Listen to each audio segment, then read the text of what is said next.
하나님의 말씀을 받는 시간입니다. 하나님의 말씀은 사사기 1장 27절에서 마지막 36절까지의 말씀입니다. 구약성경 361면에 있는 사사기 1장 27절에서 36절까지의 말씀 한 절씩 교독하시고 마지막 36절은 함께 합독하여 보도록 하겠습니다. 므낫세가 벳스안과 그에 딸린 마을들의 주민과 다낙과 그에 딸린 마을들의 주민과 돌과 그에 딸린 마을들의 주민과 이블루암과 그에 딸린 마을들의 주민과 무깃도와 그에 딸린 마을들의 주민들을 쫓아내지 못하매 가나안 족속이 결심하고 그 땅에 거주하였더니 이스라엘이 강성한 후에야 가나안 족속에게 노역을 시켰고 다 쫓아내지 아니하였더라. 에브라임이 게셀에 거주하는 가나안 족속을 쫓아내지 못하매 가나안 족속이 게셀에서 그들 중에 거주하였더라. 스불론은 기드론 주민과 나할롤 주민은 쫓아내지 못하였으므로 가나안 족속이 그들 중에 거주하면서 노역을 하였더라. 아셀이 악고 주민과 치돈 주민과 알랍죽과 악십과 헬바와 아빅과 느홉 주민을 쫓아내지 못하고 아셀 족속이 그 땅의 주민 가나안 족속 가운데 거주하였으니 이는 그들을 쫓아내지 못함이었더라. 납달리는 베세메스 주민과 베다낫 주민을 쫓아내지 못하고 그 땅의 주민 가나안 족속 가운데 거주하였으나 베세메스와 베다낫 주민들이 그들에게 노역을 하였더라. 아모리 족속이 단 자손을 산지로 몰아넣고 골짜기에 내려오기를 용납하지 아니하였으며 결심하고 하레스 산과 아얄론과 사알빔에 거주하였더니 요셉의 가문의 힘이 강성함에 아모리 족속이 마침내는 노역을 하였으며 아모리 족속의 경계는 아그렙빔 비탈의 바위터 위쪽이었더라. 아멘. 하나님의 말씀입니다. 할렐루야.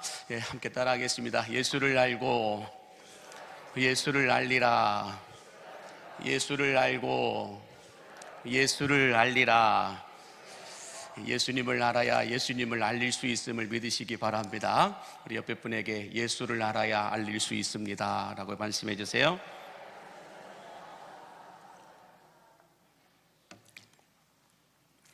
여러분에게 있어서 하나님은 어떤 분이십니까? 나에게 하나님은 어떤 분이시냐, 이런 정의 하나 정도는 가지고 살아야 되지 않을까라는 생각이 드는데, 나에게 있어, 여러분에게 있어 하나님은 어떤 분이십니까? 도깨비 방망이이십니까? 아니면 요술램프이십니까? 그러면 성경은 하나님은 우리에게 어떤 분이시다라고 말씀할까? 그 말씀을 좀 찾아보기 원하는데, 시편 84편 11절에 보면 이렇게 말씀하세요. 시작. 여호와께서 은혜와 영화를 주시며 정직히 행하는 자에게 좋은 것을 아끼지 아니하실 것임이니이다. 하나님은 우리에게 좋은 것을 아끼지 않는 분이시다 라고 말씀하고 있어요. 또 시편 85편 12절에도 보면 이렇게 말씀합니다. 시작. 여호와께서 좋은 것을 주시리니 우리 땅이 그 산물을 내리로다. 아멘. 성경은 하나님을 우리에게 좋은 것을 주시기를 아끼지 아니하시는 분이시다 라고 말씀합니다. 그러므로 오늘 수요일에 나와 예배하는 여러분들에게도 여러분의 상황과 상태와는 상관없이 하나님의 자녀라는 그 신분만으로 좋은 것을 주시기를 아끼지 않고 쏟아 부어주시는 주님의 은혜가 충만하게 채워지게 되기를 예수님의 이름으로 간절히 축복합니다. 바라기는 이 정직히 행하는 자에게 하나님은 좋은 것을 주시기를 아끼지 않는다라고 했는데, 오늘 정직하게 예배함으로 말미암아 하나님이 예비하시고 준비하신 좋은 것들을 받아 누리고 받아 가실 수 있게 되기를 바란다면 아멘 하시기 바랍니다. 자, 지난 시간 우리는 유다 자손도 베냐민 자손도 이 가나안 땅에 살고 있던 철병거를 가진 주민들을 또 여부수 족속을 쫓아내지 못하였다라고 말씀을 드렸습니다. 뿐만 아니라 요셉 가문은 베델성에 이 정탐꾼들을 보냈는데 들어가는 입구를 찾지 못하고 있다가 하나님께서 예비하신 사람이 성 안에서 성 밖으로 나오는 것을 보고는 그에게 가서 이 성 안으로 들어갈 수 있는 입구를 물어봤더니 알려주게 되고, 나중에 이 베델성을 치러 왔을 때 그와 그의 가족은 죽이지 않았다라고 말씀을 드렸습니다. 자, 오늘은 계속해서 이 요셉 가문이었던 므낫세와 에브라임 자손들, 그리고 스불론과 아셀과 납달리와 단 자손들이 어떻게 하였는지 그들의 상황을 소개하고 있는데요. 자, 그런데 오늘 이 자손들의 이야기를 기록하고 소개하면서 공통적으로 똑같이 하는 말이 있습니다. 공통적으로 계속해서 반복해서 하는 말씀이 있는데, 그 뭐냐면 쫓아내지 못하였더라, 다 쫓아내지 아니하였더라 라는 말씀들을 기록하고 있는데, 한번 말씀을 쭉 보면 27절에도 그에 딸린 마을들의 주민들을 쫓아내지 못하매라고 말하고 있고, 또 28절에도 다 쫓아내지 아니하였더라, 29절에도 가나안 족속을 쫓아내지 못하매, 또 30절에도 스불론은 기드론 주민과 나할론 주민을 쫓아내지 못하였으므로 라고 말하고 있고, 31절과 32절에도 아셀이 쫓아내지 못하고 쫓아내지 못함이었더라 라고 말하고 있고, 33절에도 보니까 주민을 쫓아내지 못하고, 계속해서 쫓아내지 못하고 쫓아내지 못하였더라, 다 쫓아내지 아니하였더라 라고 하는 이 말씀들이 반복되고 있는 것을 볼 수가 있습니다. 자, 그런데 여러분, 이처럼 이스라엘 자손들이 가나안 땅에 거주하고 있던 이 족속들을 쫓아내지 못하고 쫓아내지 않았다가 어떤 낭패를 보게 됩니까? 330년이 넘는 시간 동안 그들과 함께 불편한 삶을 살아가게 됩니다. 330년이라는 시간을 그들과 함께 불편한 관계를 가지고 살아가게 되었다라는 거예요. 쉽게 말씀을 드린다면 1950년 한민족이었던 이 남과 북이 6.25 전쟁이라는 시간을 통하여서 서로 으르렁거리다가 38선을 통하여 남과 북으로 갈라지게 되고, 75년이라는 시간을 한민족이고 한 핏줄임에도 불구하고 한 언어를 사용하고 있음에도 불구하고 서로 불편한 관계를 가지고 75년을 지금 살아가고 있다라는 것이죠. 이와 똑같이 이 가나안 족속들을 이스라엘 자손들이 쫓아내지 못함으로 말미암아 그 자손들과 가나안 자손과 이스라엘 자손이 같이 함께 불편한 관계로 330년이 넘는 시간을 살아가게 되었다라고 말씀하고 있는 거예요. 여러분, 우리도 종전이 된 게 아닙니다. 아직 휴전 중이에요. 남과 북은 언제든지 전쟁이 일어날 수 있는 관계에 있다라는 거예요. 그러니 여러분, 얼마나 불안한 관계이고 불편한 관계이냐라는 거예요. 근데 이 가나안 족속과 이 이스라엘 자손은 우리보다도 더 심하게 그런 불편한 관계 속에서, 불안한 관계 속에서 330년이라는 시간을 넘게 살았다라고 말씀하고 있다라는 것입니다. 자, 그뿐만 아니라 이 이스라엘 자손들이 가나안 자손들을 내어쫓지 못하니까 가나안 땅 안에 있었던 우상 문화에 전염되게 되면서 자연스럽게 하나님과 멀어지게 되었다라고 말씀하고 있습니다. 하나님과 멀어지게 되다 보니까 영적인 타락이 찾아오게 되었고, 영적인 타락으로 인하여 곧바로 도덕적인 타락이 임하게 되면서 어떤 이스라엘 백성들이 음란해지고 폭력적이 되고, 하나님보다는 돈을 더 사랑하게 되고, 하나님의 말씀보다는 자기 소견에 오른 대로 살아가게 되는 그런 시대가 도래하게 되었다라고 사사기는 우리에게 말씀하고 있습니다. 하나님과 멀어지게 되니까 가나안 족속을 쫓아내지 못하고 함께 공존하며 살아가다 보니까, 불편하고 불안하게 살아가다 보니까 그들에게 있는 우상의 신들을 자연스럽게 전염되어서 받아들이게 되고, 그로 인하여 하나님과 멀어지게 되고, 멀어지게 되니까 도덕적이고 윤리적인 타락이 오게 되고, 음란해지고 폭력적이 되고, 하나님보다 돈을 더 사랑하게 되고, 하나님의 말씀보다는 이제 내 소견에 오른 대로, 내가 하고 싶은 대로 마음대로 하면서 살아가는 그런 시대가 도래하게 되었다라고 말씀하고 있습니다. 자, 그러면서 오늘 본문에서 우리가 읽었던 이 말씀들을 딱 한 가지 말씀으로 정리하라고 한다면 이렇게 볼 수 있어요. 한번 띄워주실까요? 결심하지 않으면, 우리가 결심하지 않으면 세상의 결심에 당하게 된다라는 거예요. 우리가 결심하지 않으면, 하나님의 말씀으로 결심하지 않으면 마귀의 권세에 결심당하게 된다라고 말씀하고 있는 거예요. 자, 오늘 27절 말씀을 다시 한 번 더 보겠습니다. 시작. 므낫세가 벳산과 그에 딸린 마을들의 주민과 다낙과 그에 딸린 마을들의 주민과 돌과 그에 딸린 마을들의 주민과 이블루함과 그에 딸린 마을들의 주민과 무깃도와 그에 딸린 마을들의 주민들을 쫓아내지 못하며 가나안 족속이 결심하고 그 땅에 거주하였더라 라고 말합니다. 쫓아내지 못하니까 가나안 족속이 결심하고 그 땅에 거주하였더라. 이스라엘 자손들이 결심하지 못하고 그들을 쫓아내지 못하니까, 결단하여 그들을 쫓아내지 못하니까 가나안 족속의 결심에 당하게 되었다라고 말씀하고 있는 거예요. 이뿐만 아니라 34절과 35절에도 보면 이렇게 말씀하고 있죠. 같이 함께 보겠습니다. 아모리 족속이 단 자손을 산지로 몰아놓고 골짜기에 내려오기를 용납하지 아니하였으며 결심하고 헤레스 산과 아얄론과 사알빔에 거주하였더니 라고 말씀합니다. 무슨 말씀일까요? 쫓아내어야 할 아모리 족속에게 단 자손이 오히려 산 위로 쫓겨나가게 됐다라는 거예요. 그러면서 산 아래로 내려오지 못하게 되고 아모리 족속이 결심하여 그들을 산 위로 쫓아내버리고 본인들이 헤레스 산과 아얄론과 사알빔에 거주하였더라라고 말씀하고 있습니다. 쫓아내야 될 족속을 쫓아내지 못하니까, 결단하여 결심하여 쫓아내지 못하니까 오히려 그들이 결심한 그 결심에 당하게 되는 이런 결과가 초래하게 되었다라고 말씀합니다. 이뿐만 아니라 이스라엘의 12자손들이 모두가 다 가나안 땅에 남아있는 잔당들을 쫓아내기로 결심하고 쫓아내지 못하니까 오히려 그들이 결심하고 이스라엘 자손들을 밀어내는 상황이 벌어지게 되었다라는 거예요. 큰 전쟁은 이겼지만, 여호수아와 연합군대가 함께 가나안 족속들을 밀어내긴 하였지만은 그 안에 있는 잔당들, 숨어있는 수많은 이 빨치산들, 이런 사람들을 쫓아내지 못함으로 인하여 오히려 그들에게 당했던 것들이 더 많았다라고 말씀하고 있는 겁니다. 자, 이렇게 결심하지 못하면 결심당하게 된다는 거예요.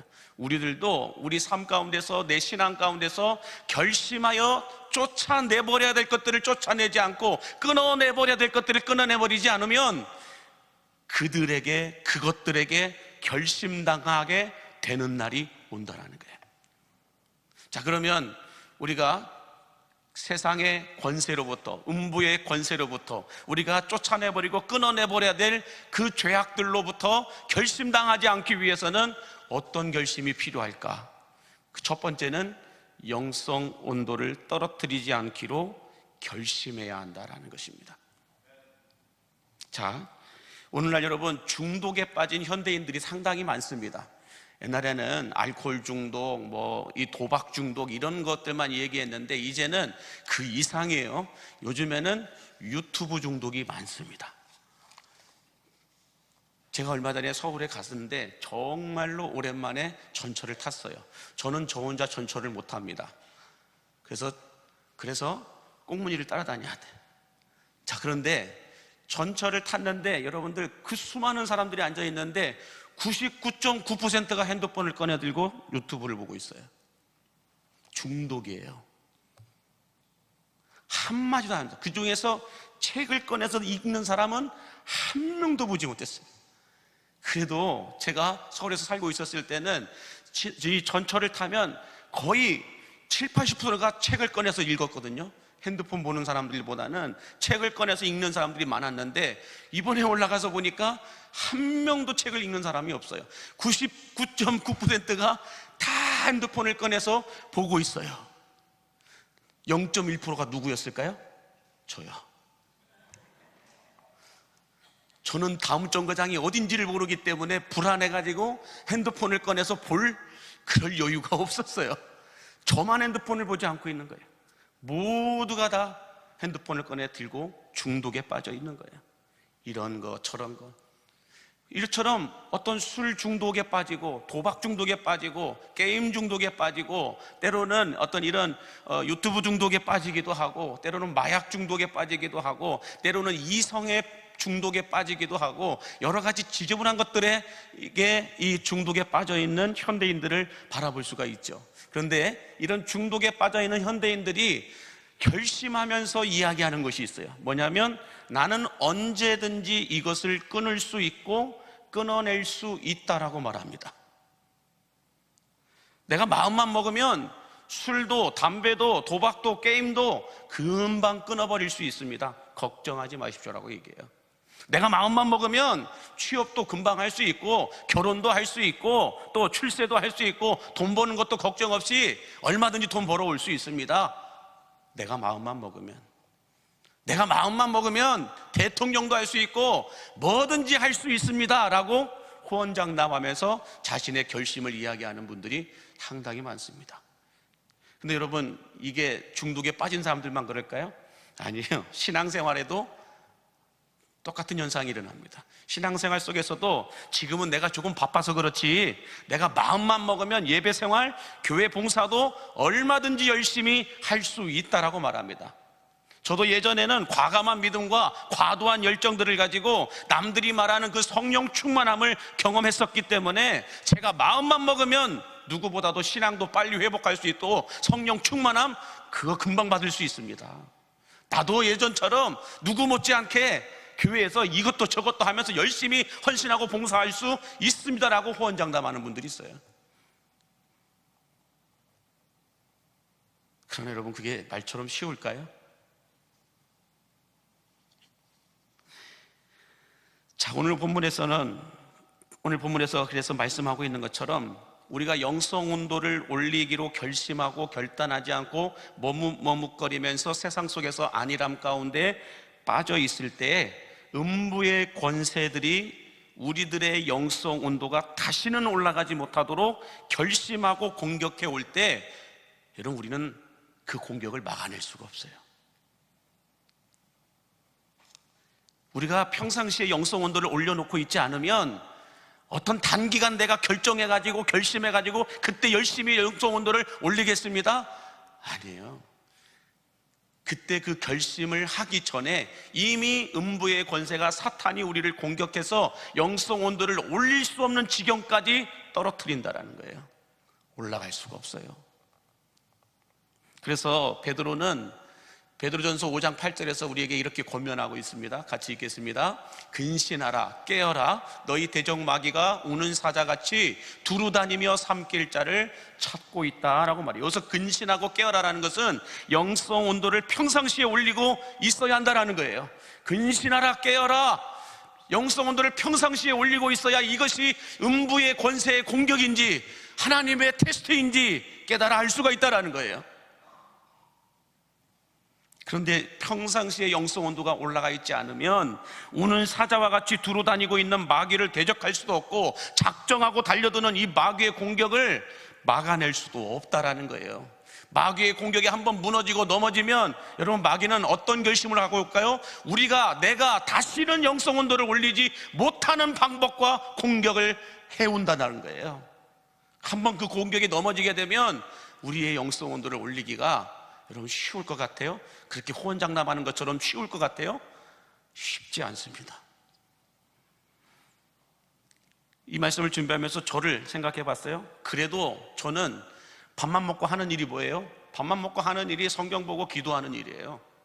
목사가 하는 일이 뭐예요? 밥만 먹고 매일매일 성경 읽고 말씀 보고 기도하고 말씀 가르치고 말씀 배우고 하루 종일 교회 안에 있기도 하고 언제나 교회에서 첫 시작을 하고 마지막 엔딩도 교회에서 끝납니다.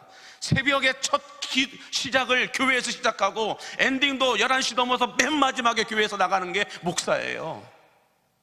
그런데 이런 목사도 일주일간 한 번도 예배하지 않고 한 번도 기도하지 않고 한 번도 말씀을 묵상하지 않은 채 살게 되면 어떻게 될까요? 영성 온도가 바닥을 치면서 음부의 권세가 장난질 치는 대로 끌려다니게 돼 있어요. 목사도 그래요, 여러분.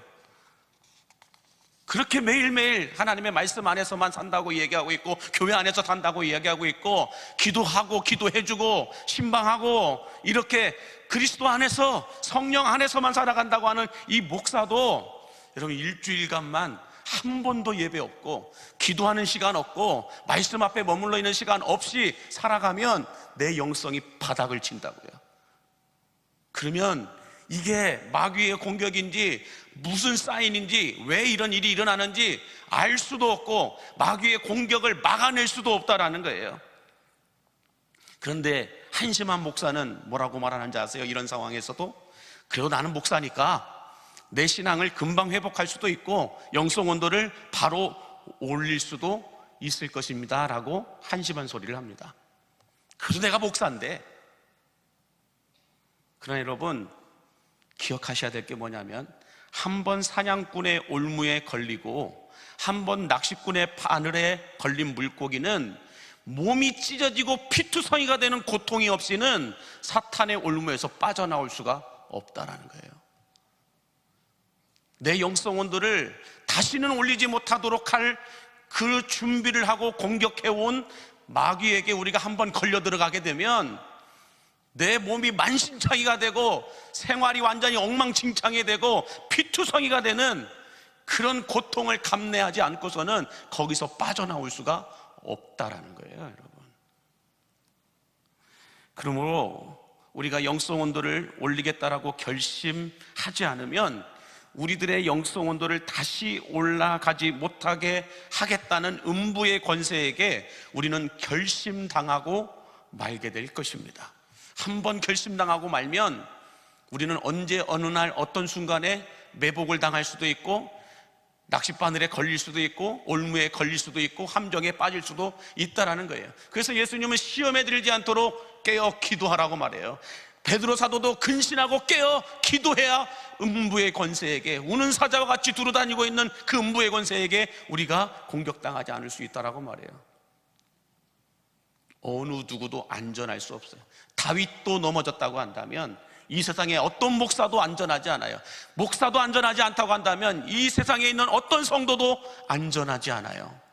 그러므로 여러분, 우리가 갑자기 특별 어떤 영성 온도 올리는 시간, 그건 믿지 마세요. 평상시에 올려놔야 돼요. 평상시에 우리가 기도하고 평상시에 말씀 앞에 있어야 되고 평상시에 예배하는 일에 우리가 성공해야만 음부의 권세가 공격해 올 때 막아낼 수 있다라는 거예요. 바라기는 평상시에 내가 예배해야 할 날은 그 무엇과도 바꾸지 않겠다는 그 결심과 내가 기도해야 할 그 시간은 그 무엇에도 내가 빼앗기지 않겠다고 하는 그 결단을 통하여 마귀의 결심을 미리 결박해 버릴 수 있는 여러분들이 되시기를 주의 이름으로 간절히 축복합니다. 자, 두 번째로 우리가 무게를 두고 결심해야 할 것이 있다고 한다면 무엇이냐? 그것은 온전한 신앙을 계승하기로 결심해야 한다는 거예요. 대단한 신앙이 아니에요. 위대한 신앙이 아니에요. 온전한 신앙이에요. 우리는 최고가 될 수 없어요. 단 최선을 다할 뿐이에요. 그렇기 때문에 위대한 그런 신앙을 계승할 수가 있는 게 아니고 온전한 신앙을 계승하기로 결심해야 한다는 것입니다. 자, 그래서 우리가 잘 알고 있는 사사기 2장에 가서 이제 자세하게 우리가 보겠지만 사사기 2장 10절과 11절 같이 읽겠습니다. 시작. 그 세대의 사람도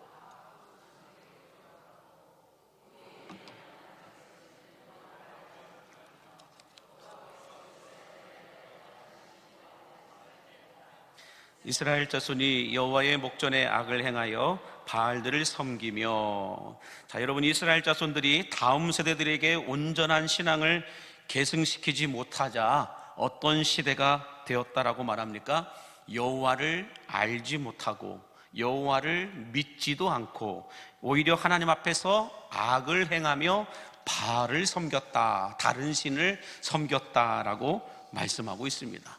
여러분, 어쩌다가 출애굽 1세대들을 뛰어넘어 출애굽 2세대들을 뛰어넘어 출애굽 3세대들까지 모세와 여호수아와 이렇게 위대한 하나님의 사람들을 같이 한 시대에 살았던 사람들이, 그렇게 시대가 지나가고 여호수아와 그를 따랐던 장로들, 지도자들, 장로들은 오늘날 장로님들이 아니에요, 목회자들을 말하고 있는 거예요. 여호수아와 그 목회자들이 살아있는 동안에는 그렇게 여호와를 섬겼는데, 이들이 죽고 나자 그 다음 후손들이 뭐라고 얘기하고 있어요? 여호와를 알지도 못하고 또한 여호와를 믿지도 않고 하나님 앞에서 오히려 더 악을 행하고 바알을 섬겼다, 이방신을 섬겼다라고 말하고 있다라는 거예요. 교회에 나오는데 다른 신을 섬겨요. 여러분, 이스라엘 자손이 어쩌다가 이 지경까지 오게 되었을까? 그 이유는 하나님이 어떤 분이신지 알지 못했기 때문이다 라고 말합니다. 오늘 10절과 11절, 사사기 2장 10절과 11절에서 말씀하고 있듯이 하나님이 어떤 분이신지 알지를 못했기 때문이다 라고 말하는데, 자, 여기서 여호와를 알지 못했다라고 말씀하잖아요. 여호와를 알지 못하며, 여기서 여호와를 알지 못했다라고 하는 말은 어떤 하나님에 대한 지식과 정보를 알지 못했다라는 말이 아니에요. 하나님을 체험하여 아는 사람이 없었다라는 거예요. 지식적으로 하나님이 어떤 분이신지 들어서 아는 정보를 통하여서 어떤 인터넷에서 검색함으로 인해서 유튜브 안에서 말해주는 그 하나님 말고요, 내가 내 삶 속에서 체험하여 아는 그 하나님을 알고 있는 사람이 없었다라는 거예요. 하나님과의 친밀한 관계 속에서 체험할 수 있고 알 수 있는 영적인 알미 없었다라는 거예요. 뿐만 아니라 10절에서도 다시 한번 보시면 뭐라고 말씀해요? 하반절에 보니까 여호와께서 이스라엘을 위하여 행하신 일도 알지 못하였더라 라고 말해요. 여호와를 알지 못하며 여호와께서 이스라엘을 위하여 행하신 일도 알지 못하였다 라고 말하는데, 여호와께서 이스라엘을 위하여 행하신 일도 알지 못했다라는 말은 하나님께서 이스라엘 백성들을 위해서 행하시고 역사하셨던 그 은혜들을 경험하고 그 능력들을 여호수아와 장로들이 죽고 난 이후에 다시 체험한 사람들이 없었다라는 거예요. 여러분, 그거 아십니까? 저희 교회 광림교회 30년사가 있어요. 그걸 가지고 뭐 이렇게 판단하고 저렇게 판단하고 이렇게 말씀하고 저렇게 말씀하는 분들이 많지만, 여하튼 전에 광림교회 역사에 없었던 이야기를 갖다 쓴 건 아니에요. 있었던 이야기를 갖다 적어 놓은 거예요. 그래서 제가 5년 동안 열심히 봤습니다. 과연 광림교회가 시작이 어떻게 되었고, 어떤 분들의 기도와 어떤 분들의 헌신과 어떤 분들의 어떤 수고로 인하여 우리 교회가 여기까지 오게 되었는지. 그래도 담임 목사라면 그 정도까지는 알고 있어야 되지 않겠나. 그래서 30년사를 여러분들도 다 보셨겠지만 다 한번 훑어봤어요. 또 시간 날 때마다 훑어보고 또 훑어보고, 다 계속 또 훑어보고 그걸 알아야 다음 세대들에게 교회가 어떻게 시작되었고, 우리 교회가 그때 그 해에 그 날에 어떤 어려움이 있었음에도 불구하고 성도들의 이런 수고로 인하여 이렇게 교회가 든든하게 흔들리지 않았다, 이런 것들을 그래도 다음 세대들에게 가르쳐 줄 수 있지 않겠어요? 그래서 그 30년사를 보면서, 이 30년사를 보면서 뭐 욕하는 사람도 있고 아니면 뭐 하는 사람도 있고 또 다양한 사람들이 있겠지만은, 저는 모르니까 이게 우리 광림교회 진짜 역사이다, 또 광림교회에 없었던 이야기를 갖다가 뭐 소설로 쓴 것도 아니고, 이 사진들이 없었던 사진들도 아니고 다 있었던 사진들이니까, 이걸 보면서 우리 믿음의 선배들이 지금은 머리가 하얗게 내려앉아 있는 분들도 있고, 그때는 젊었었지만 지금은 허리가 후그러진 분들도 많으시고, 그분들이 어떻게 이 교회를 지켜냈는지, 어떤 싸움을 하면서 이 교회를 보호하고 지켜냈는지, 이것들을 보는 거예요. 보면서 정말로 그들은 지식적으로 들어서 알고 있는 하나님이 아니라 이 교회 현장 구석구석에서 눈물로 땀으로 몸을 헌신하여서 체험하여 알고 있는 하나님을 그들은 지금까지 믿고 가르치고 증거해 왔다라는 거예요. 제가 감동을 받았던 것은 그렇게 교회가 시작되어서 태동기를 지나서 쭉 올라오는 동안에 그 어렸을 때, 교회가 시작되면서 그 어렸을 때 고등학생이었고 중학생이었고 또 이렇게 주일학교 아이였던 그 사람들이 끝까지 교회 떠나지 않고 이 교회에서 다시 교사가 되고 다시 교회 일꾼이 되고 다시 교회 구석구석에서 이름 없이 빚도 없이 수고하고 헌신하고 있다는 거에 대해서 얼마나 눈물이 핑 도는지 몰라요. 누구야 이런 생각 하지 마세요. 그냥 30년사 읽어보면 나와요. 그때 그 이름들, 세례받았던 사람들의 이름부터 시작해가지고 그때 누구가 어떤 직분을 받았고 어떤 임직을 받았고 쫙 기록되어져 있는 그분들의 이름을 놓고 봤을 때 아직까지도 이 교회를 지키고 있는 그분들의 이름을 보면서 눈물이 핑 도는 거예요. 그들은 지식으로, 정보로 알고 있는 하나님이 아니에요. 내 몸으로 체험하여 경험하여 알고 있는 하나님을 믿고 있는 거예요. 그러니까 떠날 수가 없는 거예요. 그러니까 이 교회를 위하여서 누가 뭐라고 해도 지키는 거예요, 그 자리를.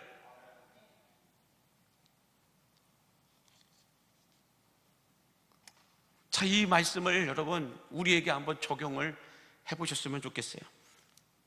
제가 이렇게 적어놨습니다. 과연 나는 하나님의 은혜 때문에 눈물로 기도하며 찬양했던 적이 언제였는지, 하나님의 말씀을 들으면서 마음에 찔려서 고개를 들지도 못한 채 눈물로 예배드려 본 적이 언제였는지, 나를 향한 하나님의 능력을 체험한 것 때문에 가만히 있을 수가 없어서 복음을 들고 복음을 전하고 사람들에게 하나님을 간증했던 적이 언제였는지,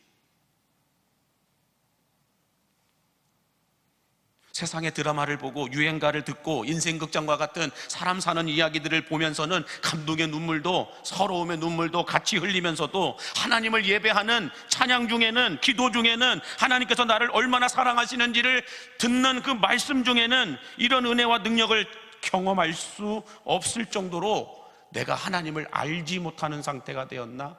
내 믿음과 내 신앙이 이렇게 굳어져 버린 상태가 되었나? 가끔 가다 보면 이 위에 올라와서 대표 기도하면서 눈물로 기도하는 분들이 있어요. 그분들만의 어떤 임팩트가 있겠지만은 그 기도를 하면서, 여러분들 그 기도를 준비하면서 얼마나 눈물을 흘렸겠어요.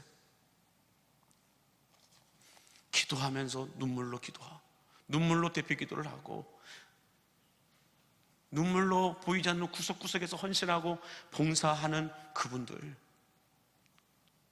찬양을 잘하든 못하든 앞에 서서 찬양하다가 눈물로 찬양하는 그분들,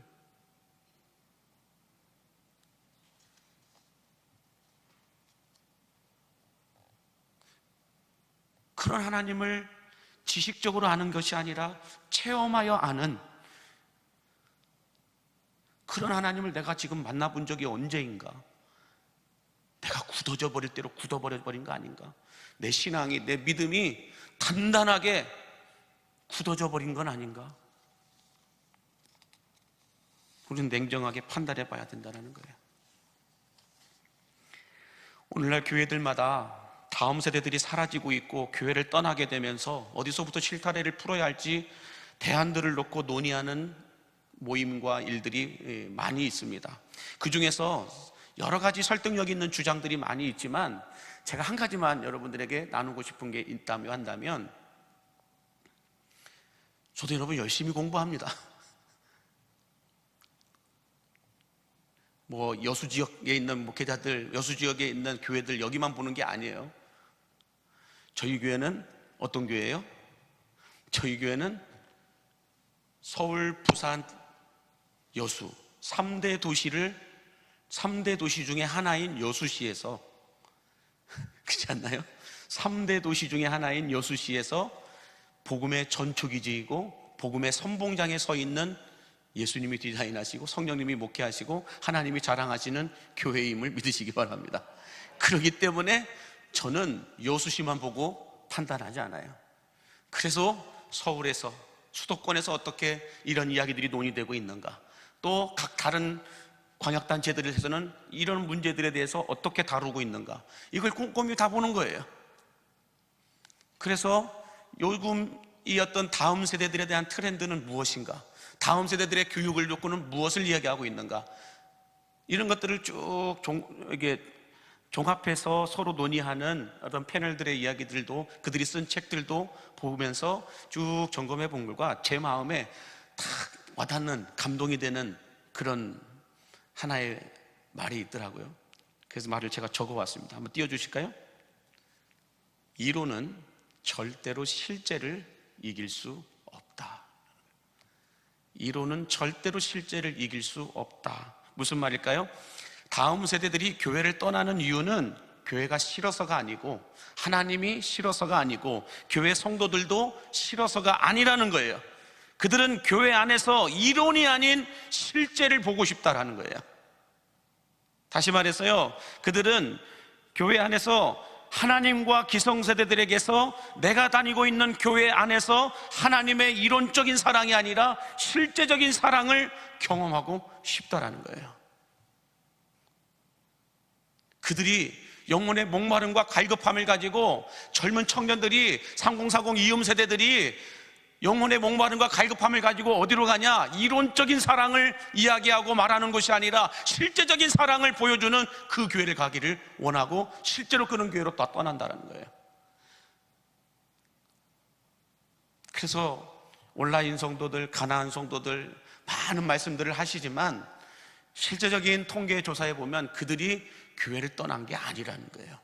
이렇게 이론적인 사랑이 아니라, 이론적인 하나님이 아니라 실제적인 하나님, 실제적인 하나님의 사랑을 경험할 수 있는 곳으로 모인다라는 거예요.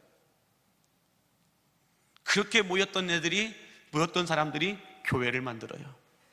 길거리에서 예배해요. 그들은 건물이 없는 곳에서 예배해요. 그곳에서 하나님의 실제적인 사랑을 체험하고 경험하는 거예요. 김천에 가면 모 교회가 있어요. 허벌판이에요. 아무도 없어, 건물도 없고 아무것도 없어요. 그런데 그곳에 기타를 메고 있는 2-3명의 청년들이 와서 들판에서 찬양을 합니다. 요한복음에 보면 들에서 하나님의 음성을 들었다는 말씀이 있어요. 그러다 보니까 들에 가서 예배를 하는지 모르겠지만 들에서 하나님을 예배해요. 그렇게 청년들이 찬양하니까 그들과 관계되어 있었던 사람들이 사진을 올리니까 또 모여가지고 한 교회가 만들어졌어요. 아마 김천 하면 대표적인 교회가 하나 딱 뜹니다. 요즘에 핫한 교회예요. 그 교회가 여러분들 그렇게 건물도 없고 악기도 없고 아무것도 없어요. 그냥 기타 가지고 찬양하면서 들판에서 예배했던 그 청년들을 시작으로 해가지고 지금은 1000명이 넘는 교회가 모여요. 건물도 없어요. 그러다가 광야교회에서 그들은 예배하더라고요. 광야교회라고 해서 예배를 드립니다. 그러다가 최근에 건물을 짓게 되었고 입당을 하는데 건물을 그들이 지어요. 물론 기술적인 것들은 뼈대가 있는 건물이나 이런 것들은 전문 기술자들 통해서 했지만은 그 안에 모든 내부적인 이런 공사들은 그들이 다 와서 하더라고요. 어린아이부터 시작해가지고 어른 노인에 이르기까지 다 와서 바닥을 깔고 의자를 옮기고 하고, 주일학교 예배를 여러분 건물도 없는 들판에서 예배하고 있어요. 돗자리 몇 개 깔아놓고 거기서 주일학교 예배를 드리고 있어요. 그들이 거기서 뭘 느낄까요? 이게 뭔 개고생이냐 이렇게 할까요?